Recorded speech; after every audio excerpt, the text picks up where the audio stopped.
Yes, sir. Oh, yeah.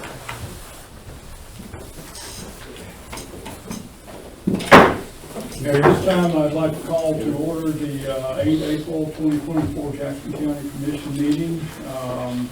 We have a short agenda tonight in new business, but we have an important, and I think we'll take a little time for our work session discussion on several topics regarding public works and our road program. So I want to thank everybody for being here. At this time, if Mr. Manning would please, our county administrator, please call the roll to establish the board. Mr. Gully? Present. Mr. Taylor? Mr. Duffy? Present. Mr. McBride? Present. We do have a quorum, and if everyone would please stand, I'd like to ask Mr. Porter, our county attorney, please offer an invocation, and I will lead our pledge of allegiance. Let's pray together. God, our Father in heaven, we are truly blessed to live in this wonderful country and this wonderful county. God, we just look around us every day and see the beauty that you've created. And we're so thankful for, but even more importantly, God, we're thankful for the people of this county. And we're thankful for the public service, those that serve us in so many different ways. We're thankful for the sacrifices they make to serve us and to make this a better community to live in. So God, we're thankful for the blessings you give us. Watch over us and guide us every day. In Christ's name, amen. Amen. Attention, salute, pledge. I pledge allegiance to the flag of the United States of America and to the republic for which it stands, one nation, under God, indivisible, with liberty and justice for all.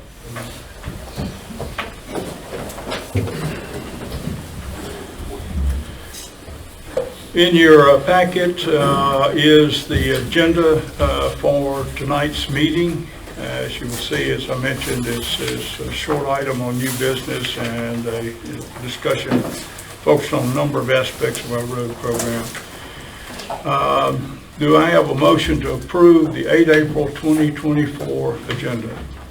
I'll make that motion. We have a motion. To have a second?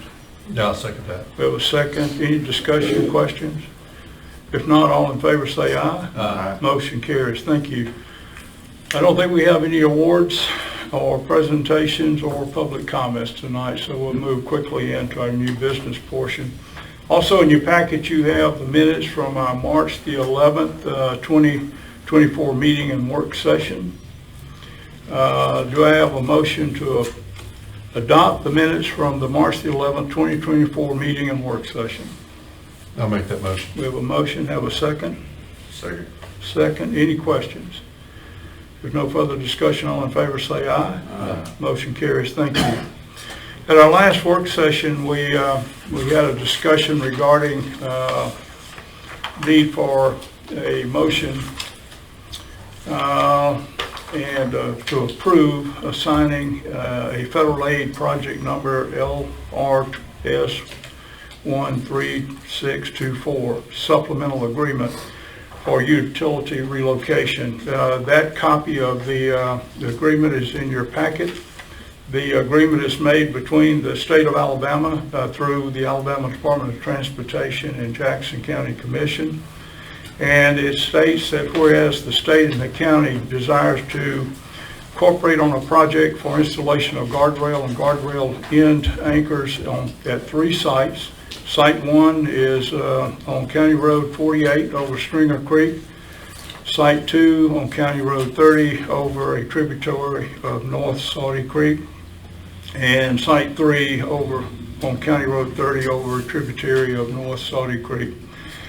And whereas the state and the county desire to amend the agreement entered into on the 5th day of February 2024 by execution of this supplemental agreement. This agreement further lays out the conditions of the supplemental agreement, principally in item 1 under now therefore that says part 2, page 2, part 2, project services of the foregoing agreement is hereby amended to read as follows. The county will relocate any utilities in conflict with the project improvements in accordance with applicable federal and state laws, regulations, and procedures. Associated utility costs will be an eligible cost as part of this agreement. And the agreement is to be signed by the county and Alabama Department of Transportation. With that, do I have a motion to approve and sign federal aid project number, as I mentioned before, LRSI 3124, supplemental agreement for utility relocation? I'll make that motion. We have a motion to have a second. I'll second. Have a second. Any questions? If not, all in favor say aye. Aye. Motion carries. Thank you. Those are only items on the new business portion of our meeting tonight. So with that, we'll move into the work session. We're focused, as I said, on the topic of road program. Under Public Works, there are 4 items for discussion and other items as we look at how we would support or implement these programs. The first item is Safety Action Plan Project, then strip paving plan, slope failure status, and our 2024 local road program. The reason those are here, as we look at the opportunity we have for a grant, we need to take that opportunity in consideration with the cost of the grant in relation to other programs that we have. So with that, let me turn it over to Mr. Campbell, our county engineer.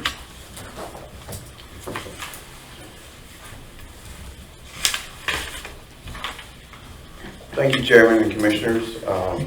The first item was the SS4A implementation grant. We'd mentioned previously that we're at a juncture in time with this procedure that we need to make some decisions on a few steps.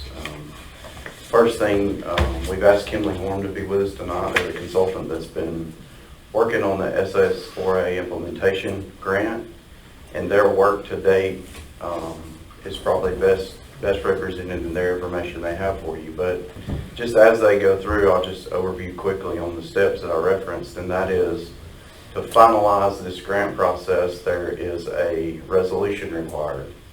And so that is a commitment to reducing serious injuries and fatalities that we can talk more about, but this is just something to kind of keep in mind, I guess, as we work through this. And then also, there are some time constraints. However, we would, in finalizing that, be in a position to where we're able to apply for implementation grants.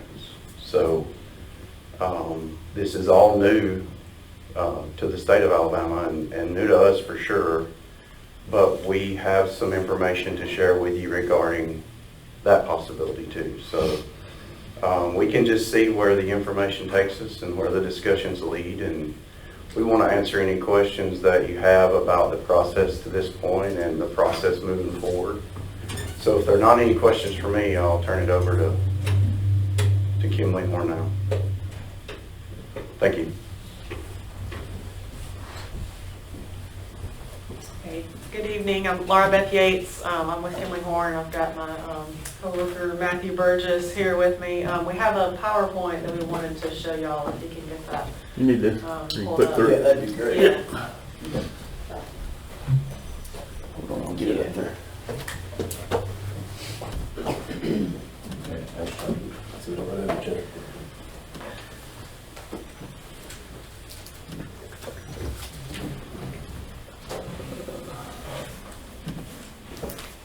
All right, so what we wanted to do for you guys was, we've been talking a lot with Jonathan and Garen, working with them closely on this the safety action plan.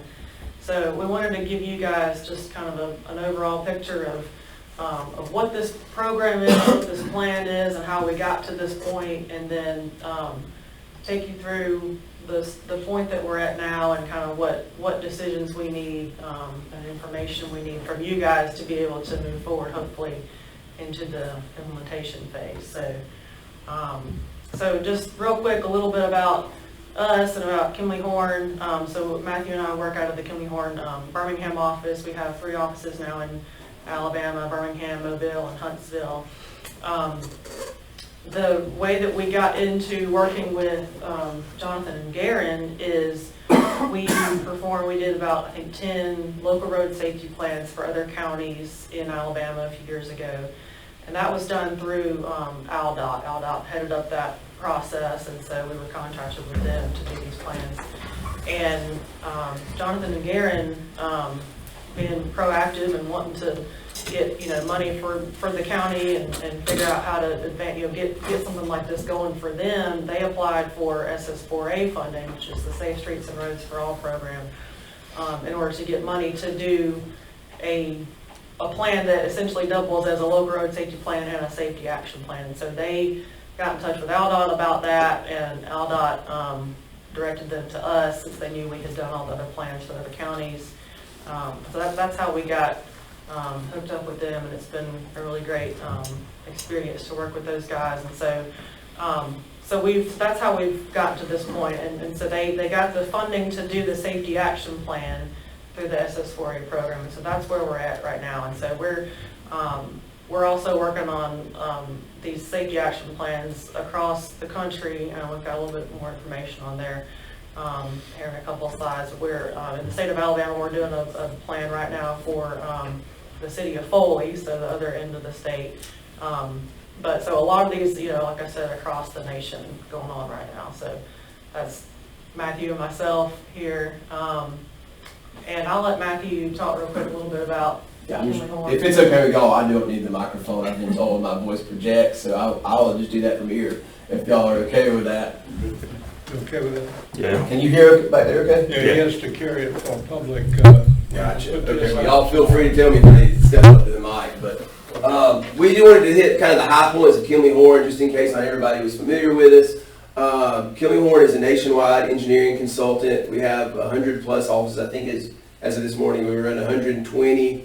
As LB mentioned, we have 3 offices here in Alabama, Huntsville, Birmingham, and Mobile. Nationwide, we're 7,400 employees strong, with 42 of those of us here in Alabama. That number will balloon as we get into summer and our summer internship program cranks up. We'll get up closer to 50 just by virtue of our college interns. But it's a big firm. We've been in business for a long time, 50 plus years, and as of last week, we're excited to find out we got named the Fortune Best Company to work for. Once again, that makes 17 years now that we've made this list. So here locally, we do a number of services: roadway, transportation planning, utilities, water, wastewater, as well as private development work.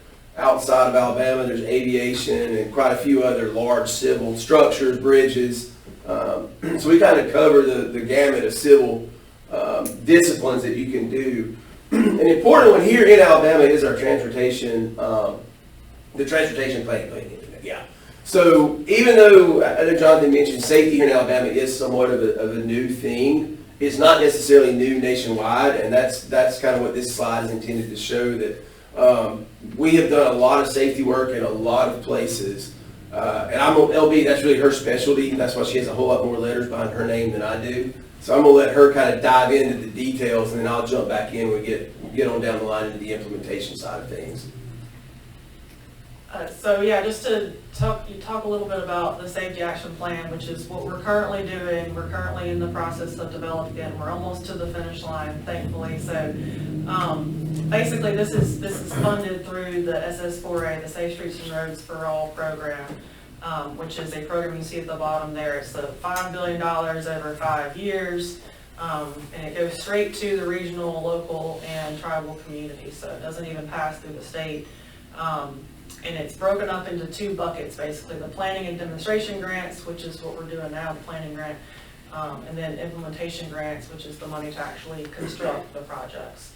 And so, I mean, what it all boils down to is we're trying to improve safety and reduce and ultimately eliminate roadway fatalities and serious injuries. So that's the goal, the overarching goal of the program and of this plan itself. So. And real quickly, these are just the components of the plan. So, to have established leadership, which is, what we've done with our the committee that we've put together, which consists of, I know Mr. Nance has attended one of those meetings, and we've had the stakeholder engagement, public engagement process to get public input, trying to figure out, what's important to the folks that live here, what are their concerns. All that's a big component of this plan as well. And of course the safety data, which we've gotten from Jonathan and Garen. They've been able to provide to us what they have. looking at equity, the socioeconomics of the county and how that plays into it, and as well. And then ultimately, we are identifying solutions and projects that we can move forward with into implementation. And so that's, like I said, that's the step that we're at almost up to now, is to decide what projects to move forward with into implementation.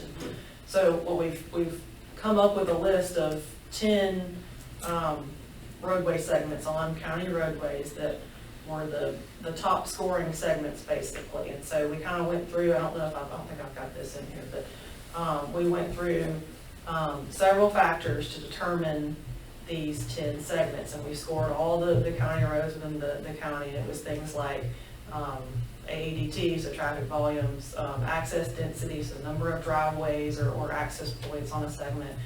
It was the socioeconomic factors, like I mentioned, and it was the crash rates. So looking at the fatal and serious injury crashes that they sent to us, and looking at determining crash rates for these segments. And then roadway width also played a factor in that as well.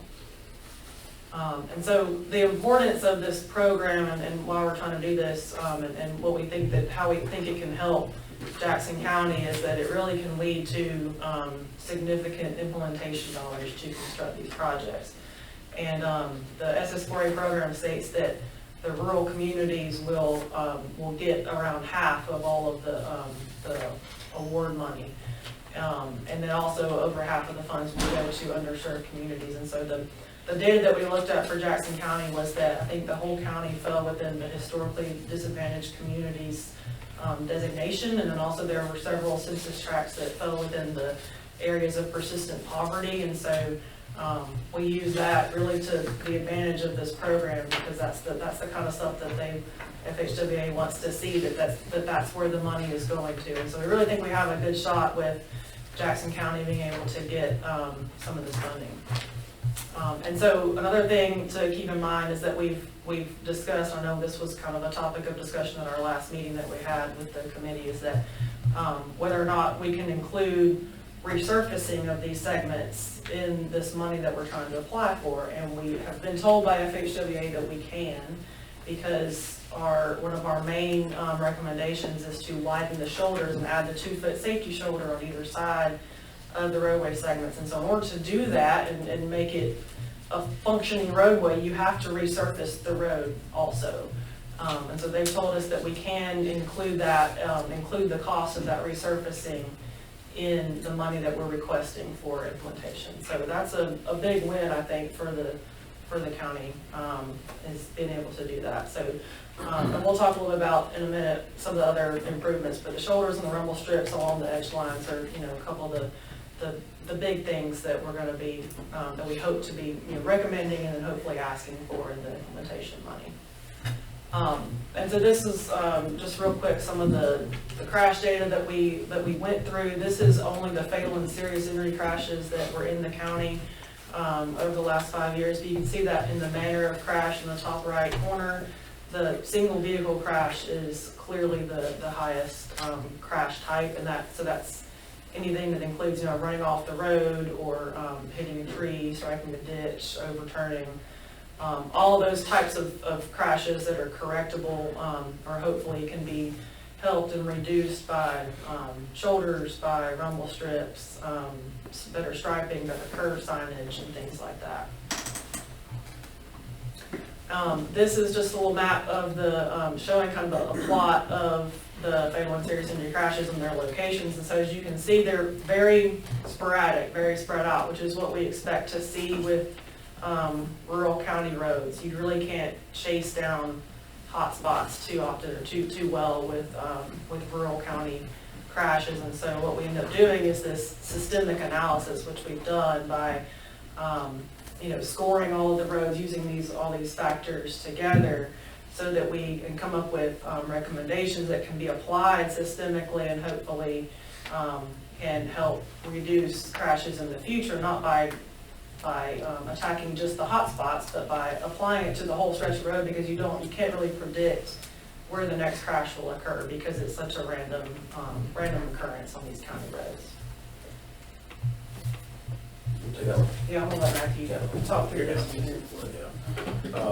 So one of the things as we went through the analysis and the data that became apparent pretty quickly were a couple of very recurrent themes in the types of crashes. Not only were there a lot of single crashes, but when you really dig in and look at what was the cause of the crash, it were things like lane departures, overturning vehicles at steep ditches, and another one that surprised me a little bit, there were quite a few collisions with trees, where it was another high-ranking type of crash that we had. So sort of what we have done is gone through, as part of the background before we got to the point where we're at tonight, is went through this litany of potential improvements we could do, and then we tried to parse that down into something that both fit the budget of SS4A grants, but also would correct these problems we're seeing, and that's sort of what this graphic is intended to convey.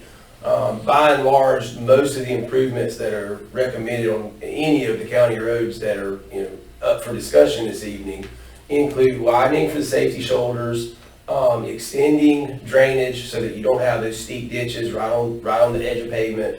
That allows us to flush out those slopes and give a little bit less for overturning vehicles, and then also clearing grub, which is just pulling out all the vegetation inside of the right of way. That way we've got a nice clean shoulder that cars can drive on. As a part of the resurfacing, we'd also put rumble strips down the edge lines, so that if you do start to depart from a lane, you get that auditory on the pavement. It's just kind of a secondary check. It's hard to reflect this in the graphic, but it also has stuff like extreme curves. We have the signs so that you know you're coming up to a curve that you should slow down, particularly if it's not rated for the prevailing speed of the road. So that is sort of a big picture of what the improvements look like and kind of with SS4A. So kind of where we're at now is an open discussion, and I'd pause here for if y'all have any questions what we've gone through so far before we really dig into sort of the 10 roads and what does that look like from a selection process.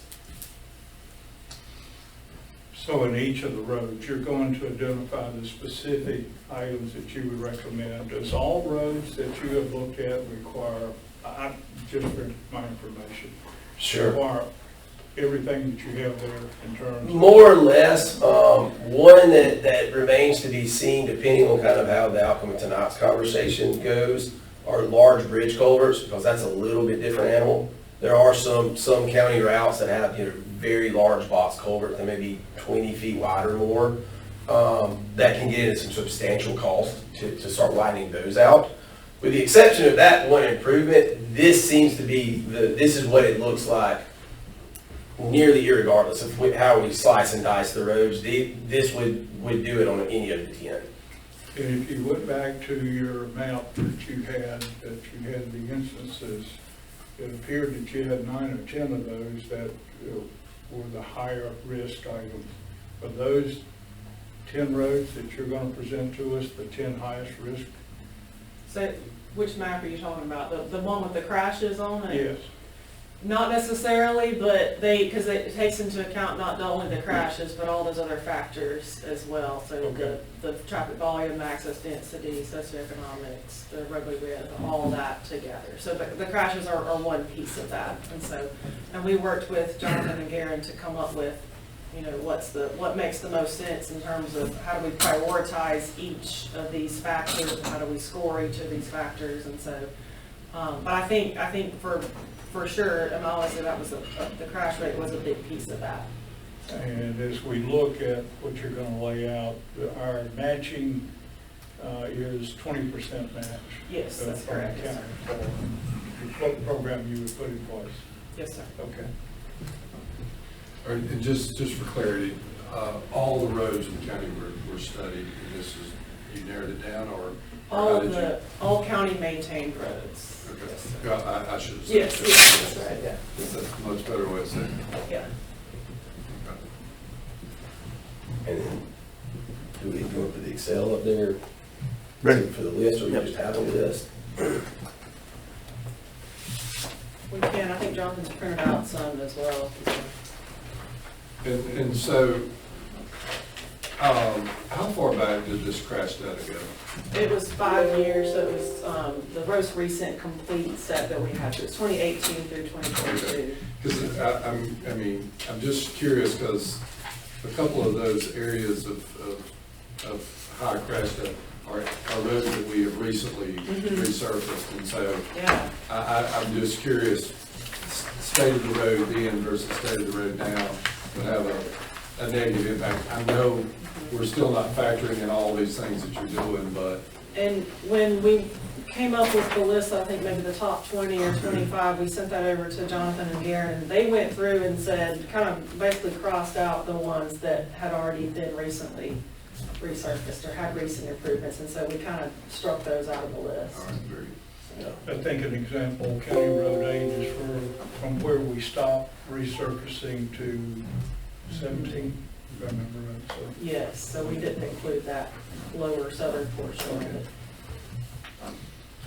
So what's on the screen here are those 10 that came out of the analysis, and there's a lot of numbers up there. I'm not gonna dig into them yet unless we want to. Basically what this is, though, is each one of those major improvement buckets for each one of those county roads. So you've got County Road 8, you've got, I think 43 is up there, and so across the line, you see each one of the planning level cost estimate for each improvement that was shown on that graphic we had is broken out. And what this allows us to do is sort of slice and dice numbers and look at budgets versus the proposed improvements for each road that was identified, and then start narrowing down things in the selection process. So those color codes won't make a lot of sense unless you have the typical in front of you. Well, they were sort of color coded to match the graphic. So drainage was blue, pavement was gray, that sort of thing. But just as a informant section, we also have segment lengths, traffic,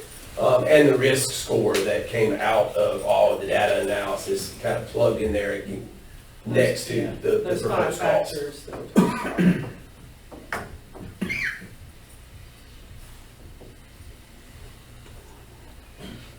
any questions, guys?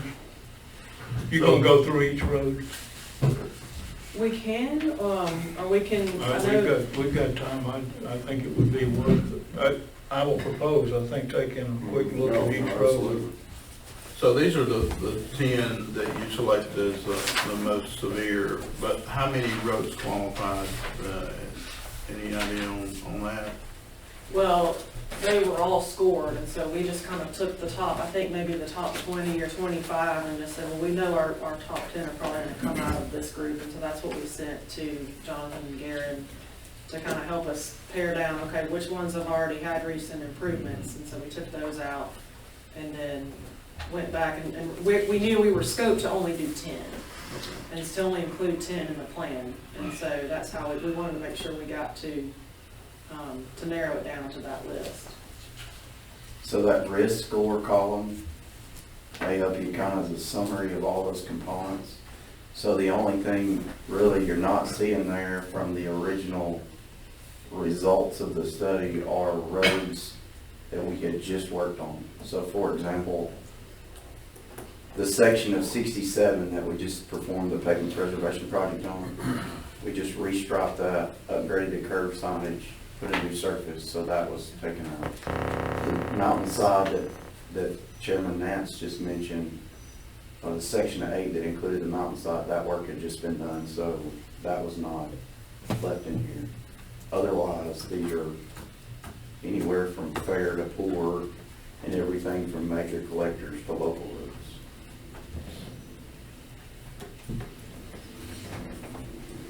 So if we harken back to that typical section, and can we bounce between Excel and PowerPoint? Is that? Yep. Am I asking too much? Nope. So again, pretty much all of those 10 roads, this would be more or less what they would look like in the ultimate build-out condition. They have varying widths right now, but I would say 20-ish feet is in the ballpark. So adding 2-foot safety shoulders on each side with shallower slopes and extended drainage is really going to give motorists a chance to correct some of those boo-boos that may take them off the road and result in some of these single vehicle crashes. If we go back to the cost estimate, one of the major things you might notice though, are there are some zeros in there. Those are largely related to the presence of stuff like centerline markings and rumble strips. In the grand scheme of things, relatively low cost implementation, but that's all a function of traffic is the reason you may see some with zero and some with that have them included. It's largely a function of the traffic. So you'll notice the ones with And the roadway width. and the width, correct, yes. So it's either or. You'll notice that some of the higher traffic roads may have it, or some of the narrow traffic roads may not, I guess is an easier way to explain that. And I did want to reiterate, this does include a full overlay of whichever streets end up being selected for this program. We did reach out to FHWA with a clarifying question, and they gave the thumbs up that that's sort of just a standard piece of road work, right? If this was not safety work, you would resurface it when you did shoulder, so there's no reason not to do that in this instance. For me, could you give just a quick statement of what segment of each road you're talking about on the list here? Like start and end point? Yes, Please, you Okay. have that. Yes, you got your printout. So County Road, I think first one up there is 92. So 92 would be from, it's at Higdon, that'd be from State Route 71 to the county line, right across from North St. Mountain School. So that's a minor collector, hot mix road that goes to the county line. County line is just across the bridge at the hairpin curve. County Road 6, that segment is from County Road 8 to the county line. So log cabin store, back behind the log cabin store, that section of 6, it made the local road list for a top priority on resurfacing for your district, Mr. McBride. And it also would include the piece that is north of 72 that connects from 8 to 72. County Road 37 is in section, and that goes from County Road 43 to County Road 66 in Hancock's Crossroads. County Road 8 we've discussed, but it's essentially the route that would include where the project finished at the top of the mountain, continuous 8 or 9 miles to County Road 17. County Road, Pleasant Grove up there. yes, sir, the whole top, Yeah. basically. 38 is actually the section of the gap that's closed.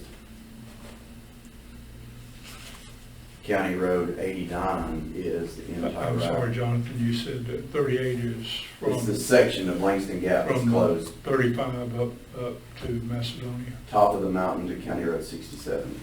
I mean 67, yeah. Yes, sir. 89 is that entire route. So that would be 71 to the Georgia state line. 11, So Bryant, yes, sir. okay. County Road 11 is 72 to 35. Major collector at Limrockish area. County Road 17 is the entire route from 35 to 79. So the mountainside and the top, 35 to 79. So where we've just done the slope failure there, that would just be widening. Yeah, that section is protected with guardrail, and when we did that work, there's actually shoulder there, so that would be an exception to this, that small piece. 43 is section Main Street to the county line, past Matheny Bridge, and then 88 is the section north of 71, so not the section we preserved that goes to the county line, but from 71 to 58 in Pisgah. That hot mix section, that's considered a major collector also. Does 88 go to the school? 88 does go to the school. Okay. It's the backside.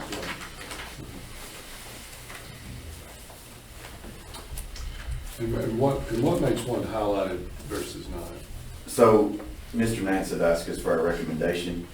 So we highlighted those as our recommendation, and the dollars were for 20 million. 20 million is the max grant amount for the implementation. There's nothing magical about those numbers. I would offer to you that 43, 8, and 17 were all done in the A-Trip, with the A-Trip program. They are very long routes, so without an opportunity like this, you know, it's gonna be a challenge to fund a preservation or resurfacing for those continuous routes of that land.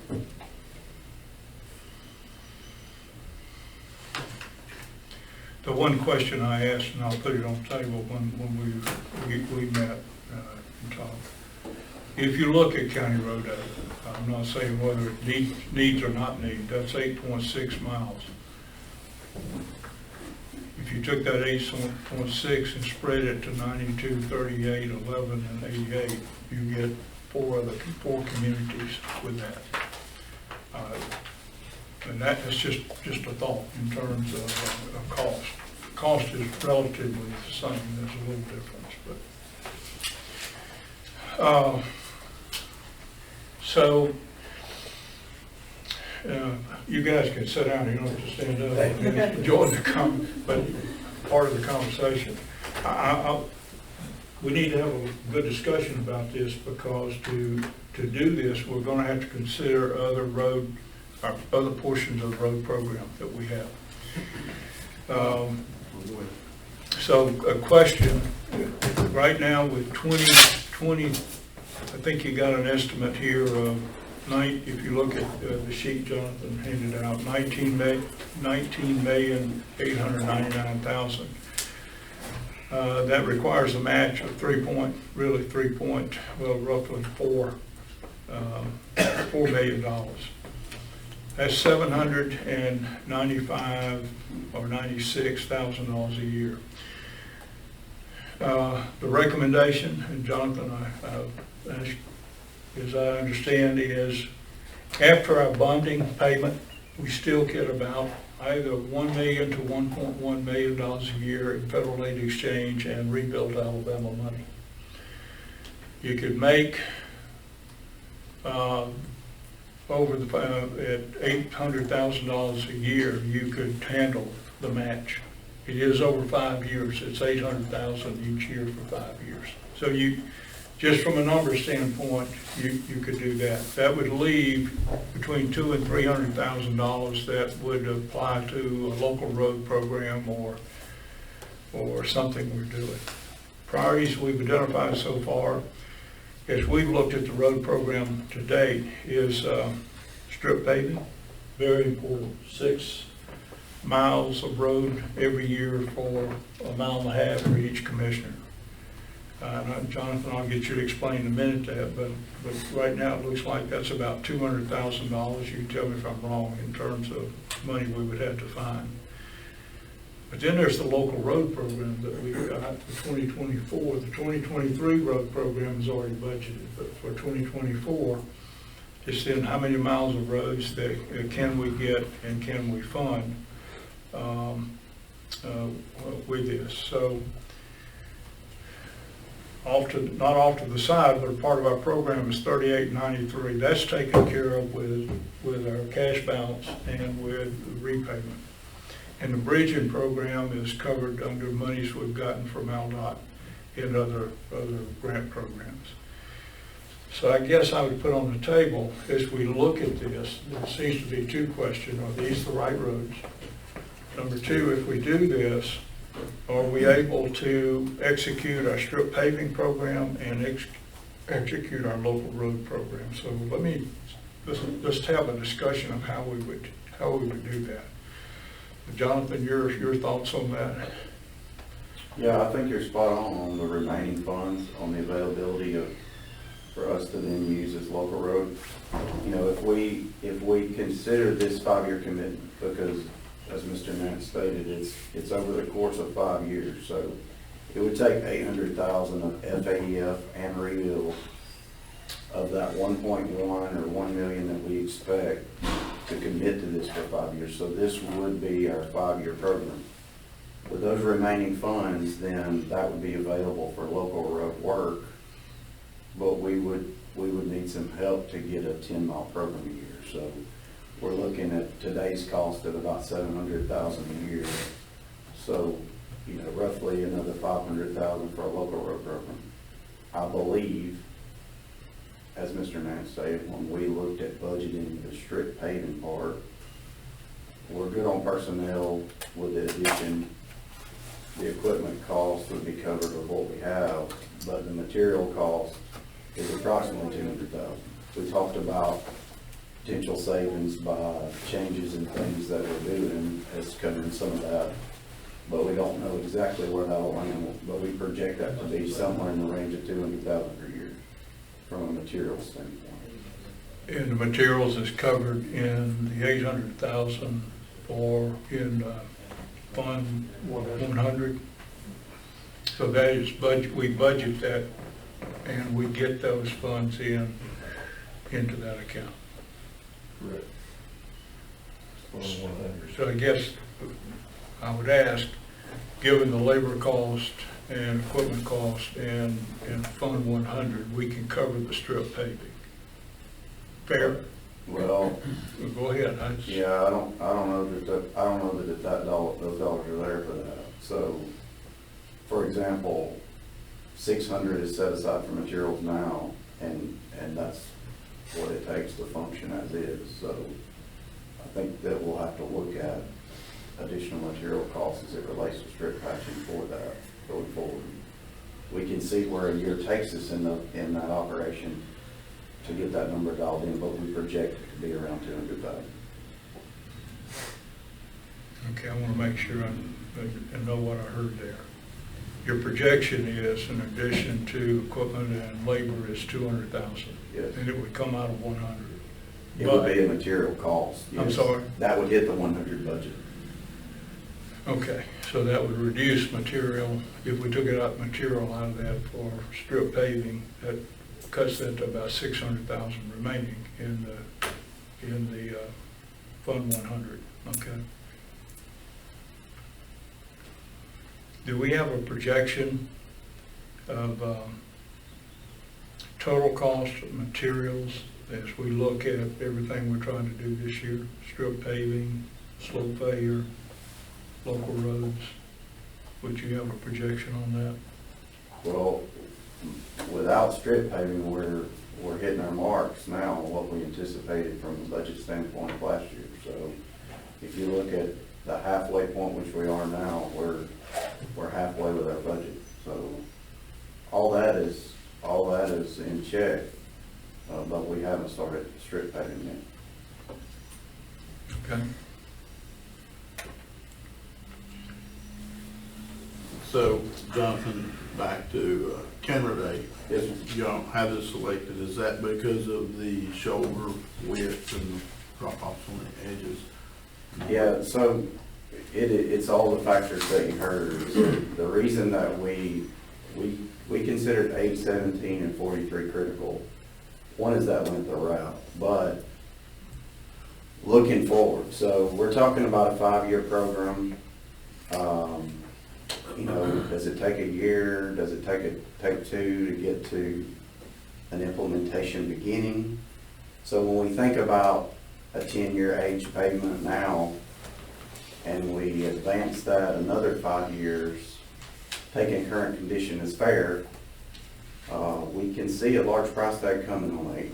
So without something like this, the only thing that I would offer to you as a possibility is we would have to break it in pieces to try to maintain that good condition pavement. And I have some pictures, because it came up before this same thing on the previous discussion about 8, and I can start those around, but those are not photos of bad sections. That's typical, particularly in the southbound lanes. You can see oxidation and fatigue occurring on the condition of that road. But really, I guess I would encourage you to think, if we had 5 or 7 years, where are we at that point?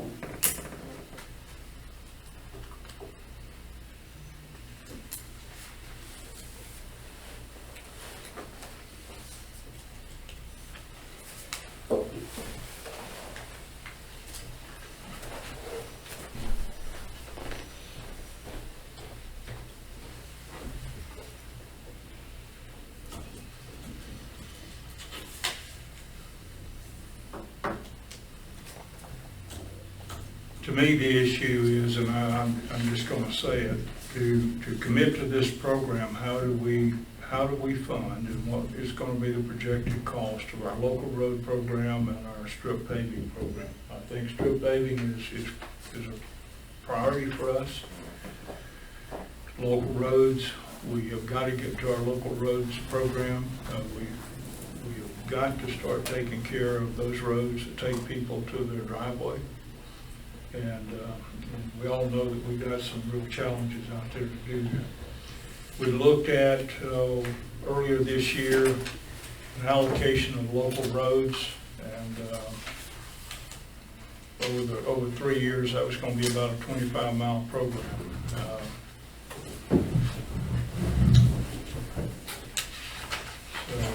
So let's try to talk our way through that, because for us to get to what we can do here, at least I believe, we have got to understand the cost of the program that we're going to try to execute. So I put it on the table. It seems we were committed to strip paving. Absolutely. And 6 miles per year, and so that was a priority. And the next priority was our 24 local roads program, to start making selections on that. And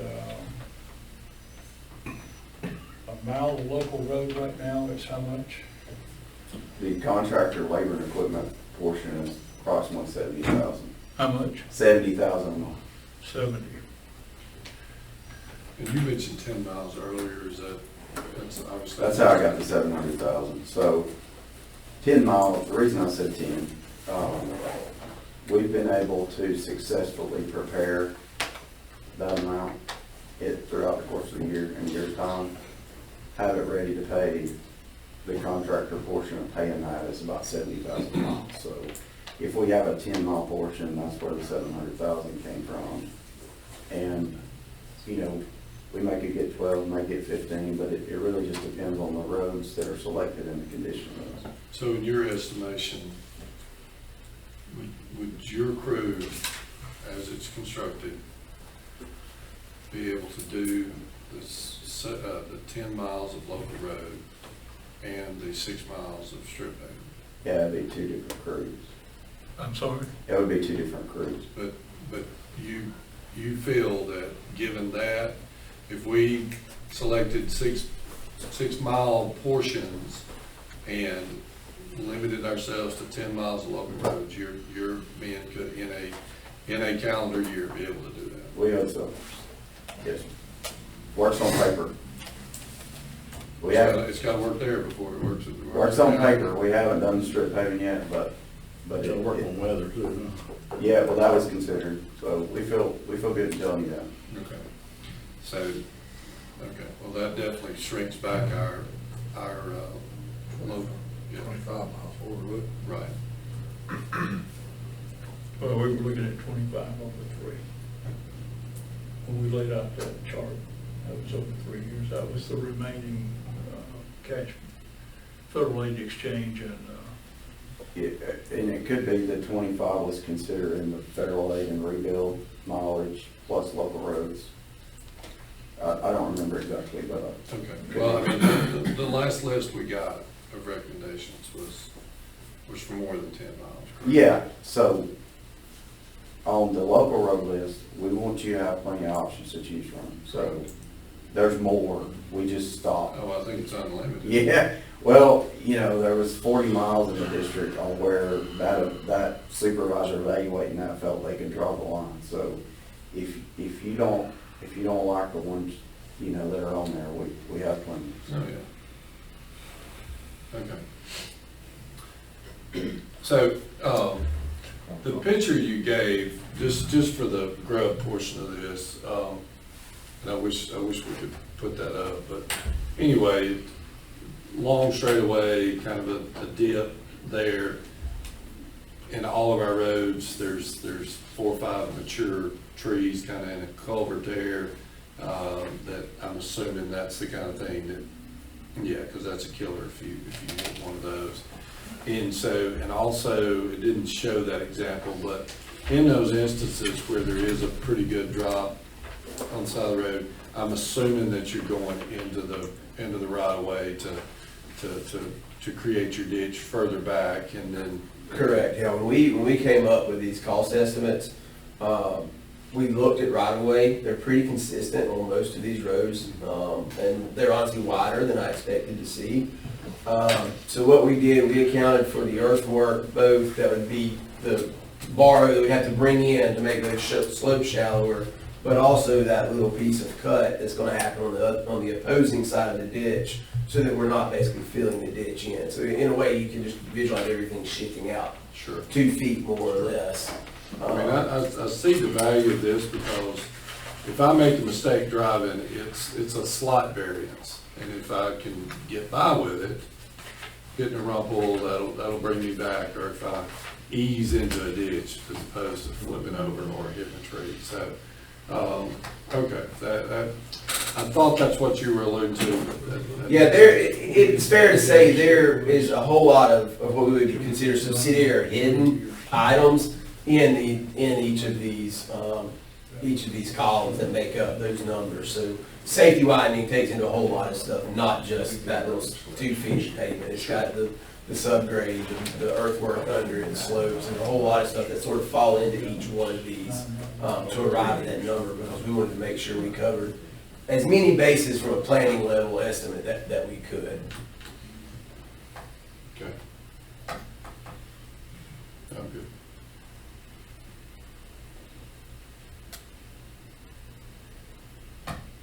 All right. All right, there is another piece that we've talked about, Bob and I. Right now, with our cash balance, first looking at the use and cash balance for the slow payers. And Jonathan, just checked this, and we talked about it the other day. You think 93 is going to be in the 5 million range? That's my spitball guess. Yes. So We don't have the estimate yet, but. there's a pre-construction conference tomorrow on 38.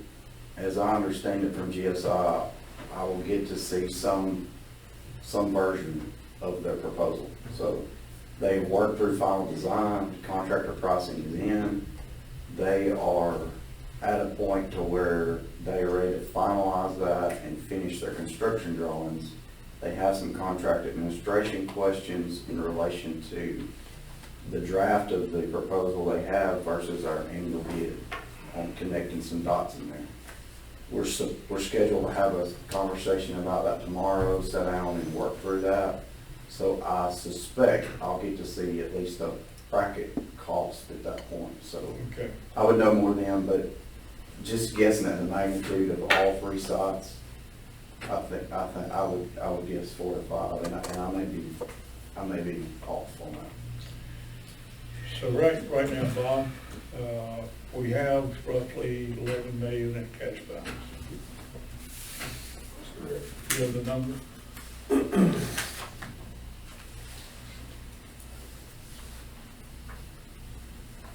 10,041,000.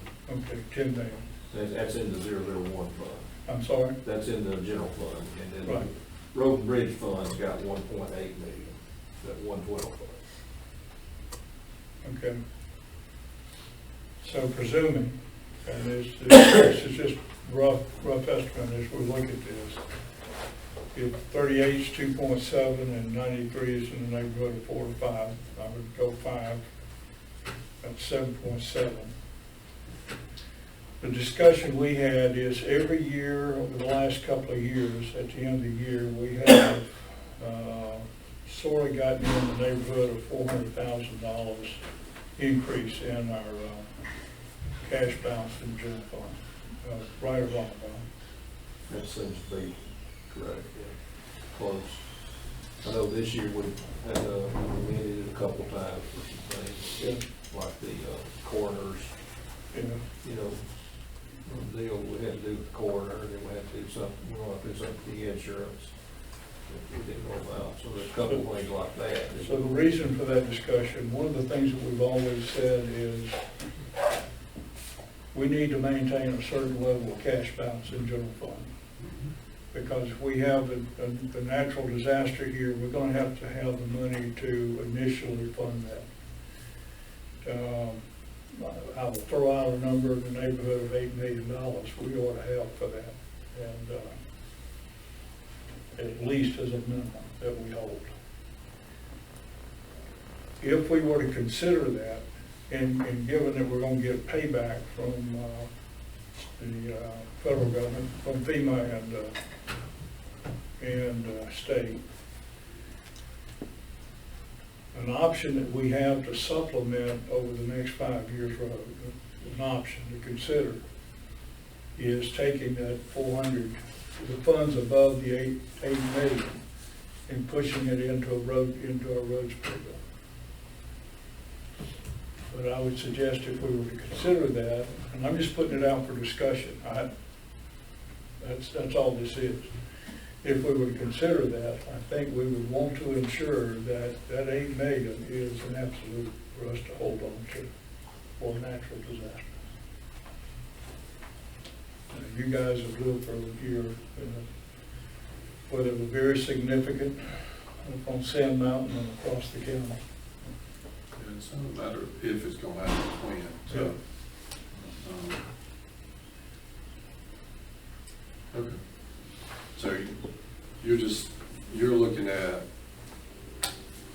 having, once we get our payback of having a $8 million kind of a hard cap, and then using that excess as part of our And our road program.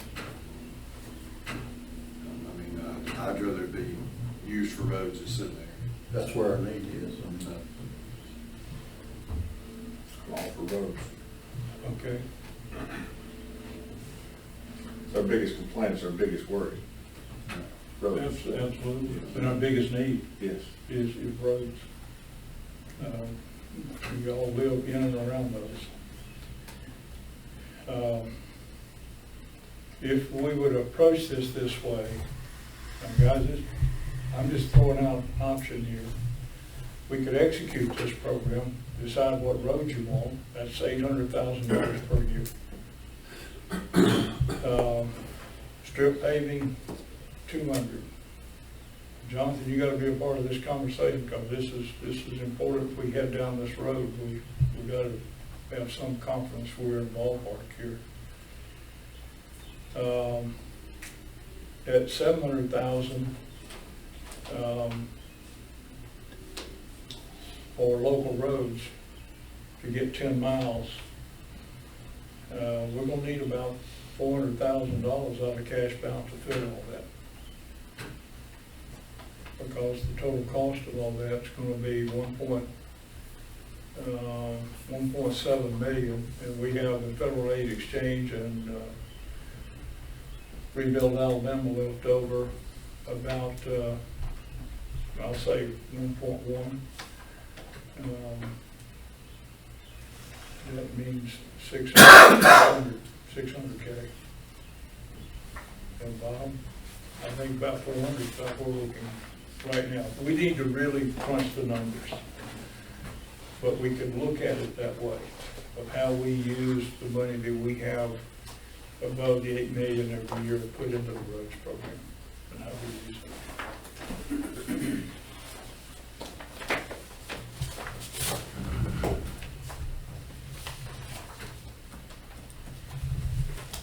We're good. Just thinking through this here right now, as whether or not we can do this. Now, time-wise, you need to be able to submit what by the end of the month? So we have to submit the safety action plan by the end of the month. And so that doesn't mean that we have to have the specific roads selected, because that piece is for the implementation grant. But we do have to have the resolution has to be, a resolution I talked about with, committing to the reduction, that has to be adopted and approved. And we just have to have, know that I guess really finalize everything pertaining to all 10 routes. We're putting into the plan, have all that finalized by the end of the month. But the implementation grant, so selecting the routes that you want to apply for, that that application has to be turned in May 16th. So that's the deadline for that part of it. So, in order to get the, we really need to get going, I think, pretty quickly. We've done, a little bit of work already, just in conjunction with the safety action plan. Some of the stuff that we're doing for the plan is gonna be used for the implementation application. But there's a lot more that we'll need to do for that application, that we really need to know, the specific routes, the specific projects that y'all want to move forward with, so probably need to get that, going hopefully in the next, pretty soon, in the next week. So or does the resolution commit us to the program? The resolution no, it does not commit you to the implementation program. The resolution is only applicable to the safety action plan, which is already funded. That's what we're trying to finish up now. So that's all that is. It's just something that has to be, it's a requirement of the program. You need the resolution the end of the month. Yes, And- preferably earlier than that, if we can just get it plugged into our document, because all the document has to be, finalized and, I think signed by Jonathan and his office, so. It's a requirement like the way that they've studied our roads and routes. It's a requirement by Federal Highway Administration as a component for us to have that plan. Whether we move forward with this opportunity for a grant or whether we have it for later opportunities, it's a final piece of that to have an SS4A approved by the feds. What I would propose is we read through the resolution, see if we're okay with that, and allow us the time. I believe what we're saying is we have time to come back and make road selections as well as a commitment as to whether we proceed. Fair? That's true, yes, that's fair. I think, Okay.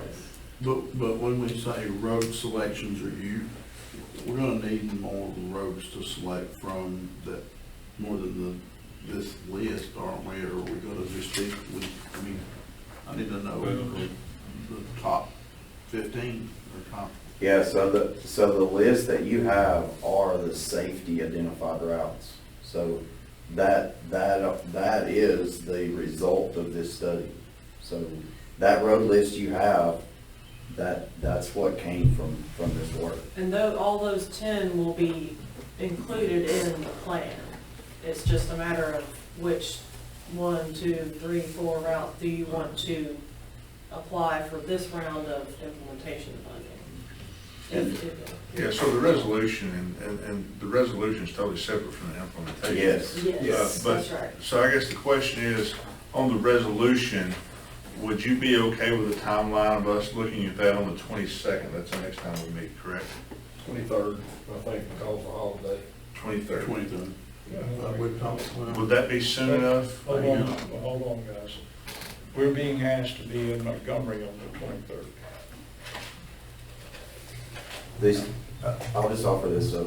The sooner that they could be turned loose with that resolution to finalize the SS4A and get it submitted to Federal Highway Administration, the better position we're in, especially if we want to apply for this implementation grant. So we're self-certifying this safety action plan, and we're not committing to anything except those goals that are in there that say, hey, we want to reduce serious injuries and crashes, and this is our data and plan to do that. It's not saying that we have to do anything. Is that fair? That's fair, yeah. It's not tying us to the implementation. It just finalizes the safety plan to then put us in a position if we want to apply for this grant or any others that we can.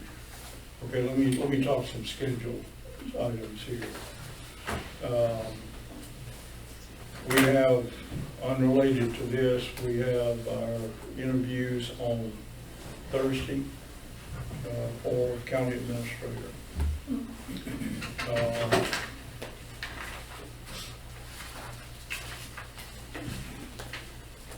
We're going to need to come back at some point after that and have a decision based upon recommendation from the panel. that needs to happen before our next meeting as well. So,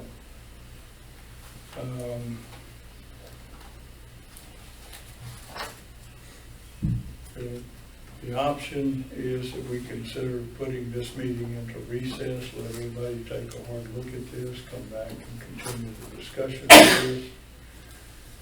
But we would need to be able to do that either Friday or Saturday this week, I think, because guys are heading out on travel next week, going to Washington. So,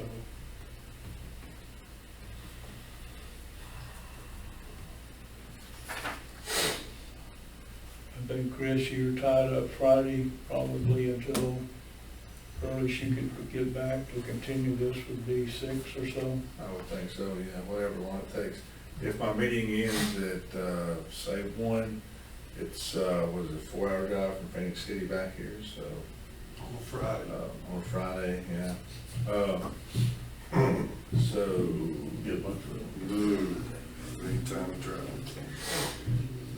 Excuses for working. Work session. I'm actually leaving on Wednesday. Hmm?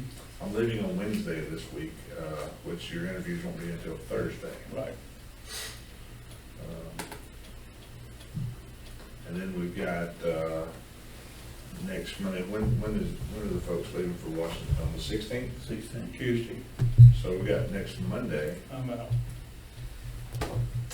Got to be out for meeting in Black.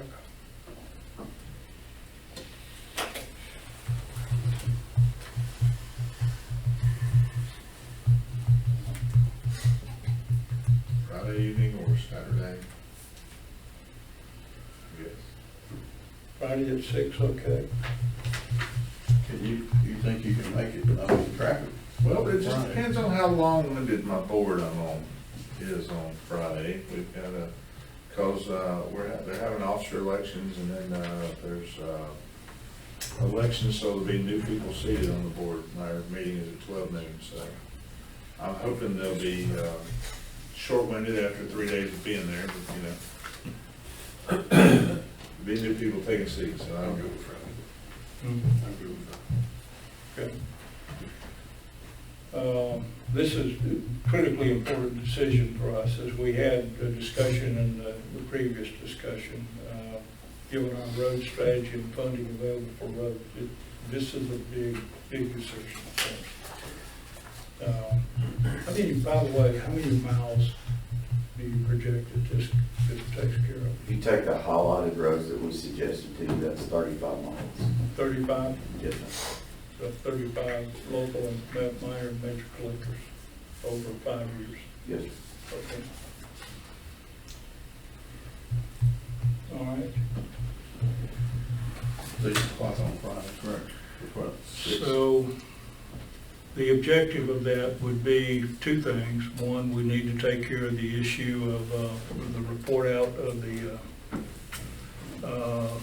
interview committee on the county recommendation on county administrator, and reopening of this discussion and approval of the resolution this Friday.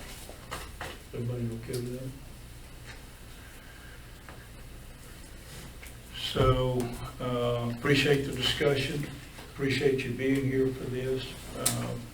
Good work and good study. We certainly do appreciate that. Kevin, you asked a question about additional roads. Yeah, I was just wondering, you know, I know Jonathan answered the question. He said these are the roads that meet the criteria So we will be making a decision regarding moving forward on a $20 million grant for roads with a 20% match. Bob, you and I are going to need to sit down and do some, how do we get this program and what is it going to cost us? With the estimates as we have now is what we'll use. But, go ahead. I did have a question, or I was just curious, why a 5-year study, not 10 or so? The reason, Go ahead. 5 years from this point, you're saying? Is that, yeah? That you have 5 years to spend the money? No, I'm asking why you did a 5-year study on the safety of these roads. Oh, 5 years worth of crash Yeah, treatment? is that like? That's typical, 3 to 5 years is typical, you normally don't see, I think, just going back, more than Right. 5, the roads have been worked on, However, it's gotten changed, things have been, changed. yeah. They've Maybe gotten worse, not, but maybe I not. mean, we've not improved as much as we would like. Right, So, right. Well, comment I will make, the idea that we can spend $4 million to get $20 million worth of road work done is something very, for us to really consider. So, with that, I guess I can request that we then recess until 6 o'clock Friday. What day is Friday? That would be the appropriate way to handle it. I'm sorry? That would be appropriate. Just Okay. recess this meeting until 6 o'clock on Friday. And what's the date Friday, by the way? 12. So do I have a motion to recess the meeting until 6 o'clock Friday? I'm sorry? We're not gonna do comments. No, we'll recess and do comments after the meeting. Normally the way we would do it. If we're going into recess, we would hold comments from the Yes. commissioners and everything until we close the meeting. Right, and also if you're going to add that item regarding the county administrator, you need to amend the agenda. Okay, and I can do that at the start of the meeting? Yes, sir. That Okay, needs to be done so that you get covered. so Friday I can do that, Yes, to amend the agenda. Okay. So do I have a motion to recess the meeting until 6 o'clock Friday, 12th? I like that motion. We have a motion, have a second?